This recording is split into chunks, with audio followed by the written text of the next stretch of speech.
اوروں کا ہے کلام اور میرا کلام اور ہے، عشق کے درد مند کا طرز کلام اور ہے۔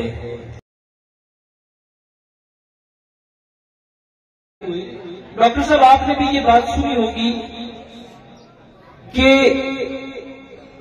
عجیب ایک طرز چل چکی ہے ہمارے معاشرے میں، ہماری سوسائٹی میں، کہ ہم بچوں کو حفظ کروا دیتے ہیں، رٹا لگوا دیتے ہیں، جبکہ قرآن رٹا لگانے کے لیے نہیں آیا، قرآن سمجھنے کے لیے آیا۔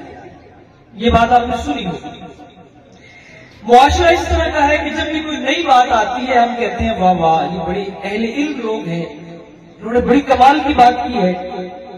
یہ بات ہمارے اسلاف کو نہیں پتا تھی، اکابرین کو نہیں پتا تھی، انہوں نے یہ بات کی ہے تو یقیناً یہ بات بڑی سننے والی ہے۔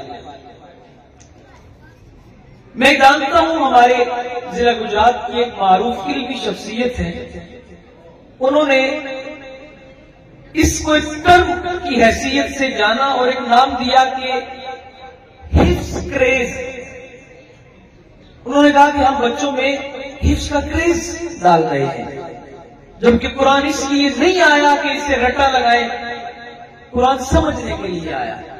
آپ نے بھی یہ بات سنی ہوگی، علماء کرام سے مخاطب یقیناً آپ نے یہ بات سنی ہوگی۔ میں اس پر ایک جملہ عرض کرنا چاہوں گا اور آپ میری تائید کریں گے۔ کوئی شک نہیں ہے کہ قرآن سمجھنے کے لیے آیا ہے۔ ترمذی شریف کی ایک حدیث ہے، حضرت عبداللہ بن مسعود وہ فرماتے ہیں نبی کریم صلی اللہ علیہ وآلہ وسلم نے ارشاد فرمایا من قرأ حرف من کتاب اللہ، جس نے قرآن مجید میں سے ایک حرف پڑھا، فلہ من حسنہ، اسے اجر ملے گا۔ آگے فرمایا یہ جو اجر ہے بعشر امثالہا، یہ نہیں ہے کہ ایک حرف پڑھا تو بس ایک ہی اجر ملے گا، 10 گنا اجر ملے گا۔ لا اقول، میں یہ نہیں کہتا الف لام میم حرف، ولکن الف حرف، لام حرف و میم حرف۔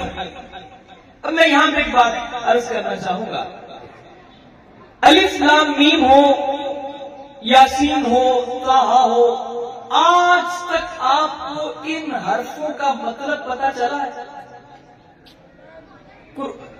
کہا گیا حدیث میں واللہ اعلم بمرادہ، اللہ ہی جانتے ہیں ان کا مطلب کیا ہے۔ الف کا مطلب، لام کا مطلب، میم کا مطلب کسی حدیث کی کتاب میں نہیں لکھا ہوا کیا مطلب ہے۔ ہاں مفسرین نے کوشش کی ہے، محدثین نے اس میدان میں توبہ کی ہے، لیکن آخر میں آ کر یہ کہا واللہ اعلم بمرادہ، اس کا مطلب صرف اللہ جانتا ہے۔ عبداللہ بن مسعود کیا فرماتے ہیں کہ ان 3 حرفوں کو پڑھنے سے بھی کیا ملتا ہے؟ ثواب ملتا ہے۔ ان کا مطلب کسی کو پتا ہے؟ نہیں پتا۔ ثابت یہ ہوا کہ سمجھیں گے تو زیادہ ثواب ہے، اگر نہ بھی سمجھیں گے تو ثواب ضائع نہیں ہوگا، ثواب ضرور ملے گا۔ اور کہا گیا کہ ان 3 حرفوں کو پڑھنے سے بھی ثواب ملے گا، جبکہ ان 3 حرفوں کا مطلب آج تک کوئی نہیں بتا سکا۔ ثابت یہ ہوا حفظ کریز غلط نہیں ہے، آپ لفظ رٹیں، آپ قرآن کی آیات کو حفظ کریں، اس کا ثواب الگ سے ہے، سمجھیں گے اس کا ثواب الگ سے۔